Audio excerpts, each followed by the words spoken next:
আর সাংবাদিক ভাইদের কাছে আমার অনুরোধ থাকবে যে আপনারা সাংবাদিক বিভিন্ন মতের পথের বিভিন্ন দলের বিভিন্ন কিছু আছেন, কিন্তু সবাইকে আমার অনুরোধ থাকবে আপনারা ভালো সাংবাদিকতা করবেন, আপনারা ভালো সাংবাদিকতা করেন, আপনাদেরকে শ্রদ্ধা করবেন। আর যদি হলুদ করেন তাহলে অসুবিধা আছে।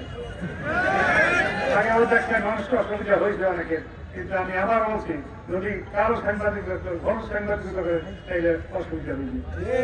আমাদের এখানে কিছু লোক আছে তারা সাংবাদিকতা করে মুখের দিকে যাইয়া দলের দিকে যাইয়া, দল আর মত নাই, সাংবাদিকের একটা দল।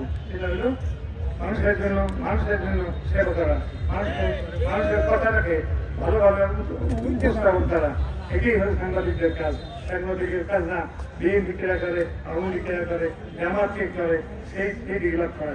সবাইকে আন্তরিক ধন্যবাদ জানিয়ে আমি আমার সংক্ষিপ্ত বক্তব্য এখানে করছি। আল্লাহ হাফেজ। বাংলাদেশ জিন্দাবাদ, বাংলাদেশ জাতীয় জিন্দাবাদ, দেশ নেত্রী খালেদা জিয়া জিন্দাবাদ।